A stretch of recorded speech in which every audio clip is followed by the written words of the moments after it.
चाली चाली एक ऐसा खेल जिसके जरिए हम इस दुनिया में भटक रही उन आत्माओं से संपर्क कर सकते हैं जो ना जाने कितने समय से अतृप्त इस दुनिया में भटक रही हैं। आज तक जो किसी न किसी कारण से अपनी मुक्ति का मार्ग नहीं खोज पाई हैं। कुछ लोग महज इसे एक आम खेल समझते हैं, लेकिन कुछ लोगों की जिंदगी इस खेल के चंगुल में फंसकर बर्बाद हो चुकी है। आत्माएं, भूत, प्रेत, जिनके बारे में सुनकर भी इंसान को एक अलग सा डर का एहसास होने लगता है। लेकिन वही आत्माएं जब एक चुनौती बनकर इंसान के सामने आकर खड़ी हो जाए तो उसका अंजाम क्या होगा?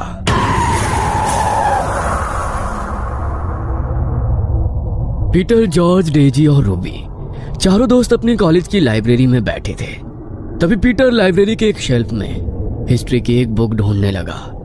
तभी हिस्ट्री की एक बुक अचानक बुक शेल्फ से नीचे गिर गई। अरे वाह, इसे ही ढूंढ रहा था और ये खुद ही मेरे सामने आ गई। वरना इस लाइब्रेरी में तो किसी किताब को ढूंढना इतना मुश्किल है जितना नमक के पहाड़ में सुई। पीटर उस किताब को लेकर अपने दोस्तों के पास चला गया।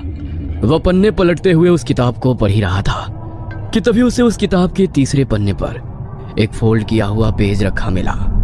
उसने उस पेज को उठाया और जैसे ही उसने खोलकर देखा तो उस पेज पर पेंसिल से प्लस का एक साइन बनाकर उसे 4 हिस्सों में बांट दिया था, जिसमें से 2 हिस्सों में बड़े बड़े अक्षरों में यस और 2 हिस्सों में बड़े बड़े अक्षरों में नो लिखा था। पीटर को उसे देखकर कुछ समझ नहीं आया, इसलिए उसने उस पन्ने को पलट दिया। लेकिन वो पन्ना पलटते हुए वो कागज हवा के कारण जॉर्ज के पैर पर गिर गया। जॉर्ज ने उस पेज को उठाया। अरे ये तो चाली चाली है, लेकिन यहाँ कैसे आया? चाली चाली ये क्या है? अरे कुछ खास नहीं, बस एक गेम है। इंटरनेट पर देखा था मैंने। लोग इसे खेलकर आत्माओं से बातें करते हैं जिनका इस दुनिया में कोई अस्तित्व ही नहीं है। सब बकवास है। तुम्हें कैसे पता कि ये सब बकवास है? क्या पता इसके जरिए हम सच में आत्माओं से कनेक्ट कर सकते हो। तुम लोगों को समझ नहीं आता क्या? ये लाइब्रेरी है। इतनी देर से यहाँ पर चिल्ला चिल्ला कर शोर कर रहे हो। तुम्हें बातें करनी है तो बाहर चले जाओ यहाँ से। इतनी देर से सबको डिस्टर्ब कर रहे हो। अब सॉरी मैम, हम सब चले जाते हैं। डेजी अपने हाथ में उस पेज को लेकर वहाँ से जाने लगी। तभी उसके दोस्त भी उसके पीछे पीछे बाहर आ गए। देखो, मुझे तुम्हारे बारे में तो नहीं पता, लेकिन मुझे ये गेम जरूर खेलना है। इसीलिए आज रात को मैं अपने घर में ये जरूर खेलूंगी। अगर तुम में से किसी को मुझे ज्वाइन करना हो तो वो मेरे साथ आ सकता है। आ सकता है नहीं, आना ही पड़ेगा, क्योंकि इसे तुम अकेले नहीं खेल सकती। इसे खेलने के लिए कम से कम 2 लोग चाहिए। तुम चिंता मत करो, मैं तुम्हारे घर आ जाऊंगा। चाहो तो तुम दोनों भी आ सकते हो। अरे डोंट वरी, कोई आत्मा तुम्हें अपने साथ लेकर नहीं जाएगी। हाँ पता है, आ जाएंगे हम भी। सब लोग कॉलेज से अपने घर के लिए निकल गए। रात को घड़ी में जैसे ही 11 बजे तो डेजी के घर का गेट नॉक हुआ। उसने दरवाजा खोलकर देखा तो उसके दोस्त आ चुके थे। वो सबको अंदर लेकर आई। डेजी ने सभी के लिए स्नैक्स बनाकर रखे थे। उन्होंने स्नैक्स खाए और जॉर्ज ने अपने बैग से उसी पेपर को निकाला। खाना पीना बहुत हो गया, अब असली खेल शुरू करते हैं। डेजी, मुझे 2 पेंसिल दे दो प्लीज। डेजी ने जॉर्ज को 2 पेंसिल लाकर दी और जॉर्ज ने उन्हें पेपर पर बने प्लस के साइन पर रख दिया। देखो, अब मैं ये गेम शुरू करने वाला हूँ और चाहे कुछ भी हो जाए, लेकिन एक बार गेम स्टार्ट होने के बाद हमें एक दूसरे का हाथ नहीं छोड़ना है। जहाँ तक मैंने देखा और सुना है, अगर किसी ने भी ऐसा किया तो हमारे लिए बहुत मुश्किल हो सकती है। चलो सब एक दूसरे का हाथ पकड़ लो। जॉर्ज ने बीच में उस पेपर को रखा और वो सभी उस पन्ने के इर्द गिर्द एक गोल घेरा बनाकर बैठ गए। तभी जॉर्ज ने कहा, चाली चाली, क्या तुम यहाँ हो? जॉर्ज के ऐसा कहने पर उस पेज पर रखी पेंसिल में कोई हलचल नहीं हुई। तो जॉर्ज ने फिर से कहा, चाली चाली, क्या तुम यहाँ हो? इस बार भी जॉर्ज के ऐसा पूछने पर वहाँ कोई हलचल नहीं हुई। तभी रूबी ने उसका मजाक उड़ाते हुए कहा, कोई चार्ली नहीं है यहाँ पर। छोड़ो ये सब बकवास, मुझे बहुत नींद आ रही है। मैं तुम्हारे रूम में सोने जा रही हूँ डेजी। इससे पहले कि जॉर्ज उसे कुछ कहता, इससे पहले ही रूबी अपना हाथ छुड़ाकर उस गोल घेरे से बाहर जाने के लिए उठ गई। ये क्या बकवास किया तुमने? तुम्हें पता है ना ये कितना डेंजरस हो सकता है। हाथ क्यों छुड़ाया तुमने? अरे कुछ नहीं है यार, रिलैक्स कर। तुझे यकीन नहीं होता ना? तो देख, अभी मैं करके दिखाती हूँ। चार्ली, चार्ली, क्या तुम यहाँ पर हो? देखा, कोई भी नहीं है।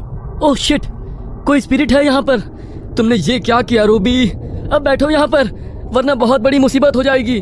रूबी डर के मारे उस घेरे में फिर से उन सब के साथ जॉर्ज और डेजी का हाथ पकड़कर बैठ गई। तभी डेजी ने पूछा, चार्ली, चार्ली, क्या तुम हमें सुन सकते हो? डेजी के ऐसा पूछते ही वो पेंसिल फिर से बड़ी ही तेजी से घूमती हुई यस के साइन पर जाकर रुक गई। क्या तुम हमसे कोई मदद चाहते हो? इस पर तो नो का साइन आ रहा है। इसे हमारी मदद नहीं चाहिए तो हमें इसे गुड बाय कहकर गेम खत्म कर देना चाहिए। नहीं डेजी, हम ऐसा नहीं कर सकते। जब तक ये आत्मा खुद यहाँ से जाने का फैसला ना कर ले तब तक हम इसे यहाँ से नहीं भेज सकते। जॉर्ज के इतना कहते ही अचानक पीटर बुरी तरह कांपने लगा। उसका शरीर अचानक ही किसी मुर्दा इंसान की तरह अकड़ने लगा। ये पीटर को क्या हो गया? ये क्या किया तुम लोगों ने? देखो, अगर मेरे पीटर को कुछ हुआ ना तो मैं तुम दोनों को नहीं छोड़ूंगी। तुम्हारा दिमाग खराब हो गया है क्या रूबी? हमने पीटर को थोड़ी ना कुछ किया है। देखो, हमें ये गेम खेलना होगा। पीटर थोड़ी देर बाद अपने आप ठीक हो जाएगा। जॉर्ज ने जैसे ही ऐसा कहा वैसे ही पीटर की आंखें बिल्कुल सफेद होकर ऊपर को हो गई और वो रूबी की ओर देखते हुए बेहद भयानक तरीके से हंसने लगा। रूबी, माय स्वीट हार्ट, देखो मैं आ गया। मुझे लगा तुम मुझे बहुत मिस कर रही होगी, इसलिए मैं तुमसे मिलने आ गया। अब तो तुम मुझसे मिलने मेरे पास नहीं आ सकती, लेकिन मैं तो तुम्हारे पास आ सकता हूँ। तुम नहीं, ये सच नहीं हो सकता। ये सब मेरा भ्रम है। तुम वापस नहीं आ सकते। नो नो नो, मैं वापस आ सकता हूँ। मैं वापस आ चुका हूँ माय लव। ये आवाज तो। इससे पहले कि डेजी आगे कुछ बोल पाती तभी पीटर खुद ब खुद ही अपने शरीर की हड्डियों को मोड़ने लगा। उसकी एक एक हड्डी के टूटने की आवाज वहां पर गूंज रही थी। पीटर के चेहरे पर अभी भी वही शैतानी हंसी थी। कभी वो अपनी शैतानी हंसी हंसता तो कभी अपनी हड्डियों के टूटने के दर्द से जोर जोर से चिल्लाने लगता। रूबी उसकी ऐसी हालत देखकर इस तरह सहम चुकी थी कि डर के मारे उसके मुंह से एक शब्द भी नहीं निकल रहा था। हमें यहाँ पर नहीं रुकना चाहिए। हमें चर्च में फादर के पास जाना होगा। अब वही हमारी मदद कर सकते हैं। हाँ, प्लीज प्लीज जल्दी चलो। No no no my sweet heart, तुम मेरे साथ रहो। तुमने तो मेरे साथ जीने मरने की कसमें खाई थी। अब मैं तुम्हें खुद से दूर नहीं जाने दूंगा। चलो चलो, कम ऑन, जल्दी से मेरे पास आ जाओ। नहीं नहीं, दूर हटो मुझसे। नहीं, दूर दूर हो जाओ। रूबी खुद को बचाने के लिए पीछे की तरफ खिसकने लगी। तभी पीटर अपने टूटे फूटे शरीर के साथ अचानक रूबी की ओर बढ़ा और एक ही झटके में उसे बड़ी ही तेजी से घसीटता हुआ घर के स्टोर रूम में ले गया। रूबी के चीखने की आवाजें पूरे घर में गूंजने लगी। वो मदद के लिए बेहद बुरी तरह चिल्ला रही थी। जल्दी करो जॉर्ज, हमें फादर के पास जाना होगा, वरना वो दोनों। घबराओ मत डेजी, उन्हें कुछ नहीं होगा। जल्दी चलो। वो दोनों ड्राइंग रूम की खिड़की के रास्ते से जल्दी से भागते हुए घर के पास वाले चर्च में पहुंचे। लेकिन जब तक वो दोनों वहां पहुंचे तब तक फादर वहां से जा चुके थे। दोनों ने अपनी सुरक्षा के लिए चर्च में रखे होली क्रॉस के लॉकेट को अपने अपने गले में पहन लिया। उनके पास अब मदद के लिए कोई रास्ता नहीं था, इसलिए उन्होंने चर्च में रखे होली वाटर की बोतल को उठाया और जल्दी से घर आ गए। घर आते ही वो दोनों स्टोर रूम की तरफ गए जहां पीटर रूबी को घसीटते हुए ले गया था। लेकिन उन दोनों ने जैसे ही स्टोर रूम का दरवाजा खोला तो सामने का नजारा देखकर उनके रोंगटे खड़े हो गए। पीटर की तरह ही अब रूबी के शरीर की हड्डियां भी बुरी तरह टूट चुकी थी। उसकी आंखों की पुतलियां भी अब पूरी तरह सफेद पड़ चुकी थी। जॉर्ज ने उन दोनों को हाथ लगाकर देखा तो दोनों ये दुनिया छोड़कर जा चुके थे। वो दोनों ही इस सदमे को बर्दाश्त नहीं कर पा रहे थे। जॉर्ज ने उनके घर वालों को इन्फॉर्म किया और अगले दिन उनकी डेड बॉडीज को कब्रिस्तान में दफन कर दिया गया। पुलिस ने भी इस मामले में अपनी इन्वेस्टिगेशन की, लेकिन पुलिस को भी उनकी मौत से जुड़ा कोई सुराग नहीं मिला। डेजी अपने बेडरूम में अपनी आंखों में आंसू लिए खड़ी हुई थी। उसकी आंखों के सामने दीवार पर एक तस्वीर टंगी हुई थी। आपने जैसा कहा था मैंने बिल्कुल वैसा ही किया। मैंने आपका बदला ले लिया भैया, ले लिया आपका बदला मैंने। दरअसल डेजी का बड़ा भाई स्टीव रूबी से बहुत प्यार करता था।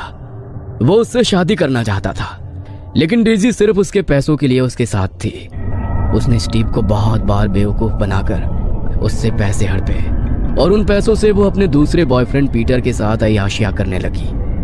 पीटर रूबी के बारे में ये सब कुछ जानता था, लेकिन वो भी पैसों का भूखा था। रूबी ने स्टीव का बहुत फायदा उठाया, लेकिन एक दिन जब स्टीव को इस बारे में पता चला तो वो ये सब सह नहीं पाया और उसने अपनी जिंदगी को हमेशा के लिए खत्म कर दिया। अपने भाई के चले जाने के बाद डेजी बिल्कुल अकेली हो गई। उसके माता पिता तो उनके बचपन में ही उन्हें छोड़कर जा चुके थे और अब डेजी के सर से उसके भाई का साया भी छीन गया। डेजी लाख कोशिश करने के बाद भी ये समझ नहीं पा रही थी कि उसके भाई ने ऐसा क्यों किया। तभी एक दिन उसे अपने भाई के बिस्तर के नीचे एक डायरी मिली जिसे उसने अपनी जान लेने से पहले लिखा था। अपने भाई की मौत की सच्चाई जानकर डेजी और ज्यादा टूट गई। उन दोनों से अपने भाई की मौत का बदला लेकर उसे अपना भाई वापस तो नहीं मिल सकता था, लेकिन अपने भाई की मौत का बदला लेकर उसने हमेशा के लिए अपने भाई की आत्मा को मुक्त जरूर कर दिया था।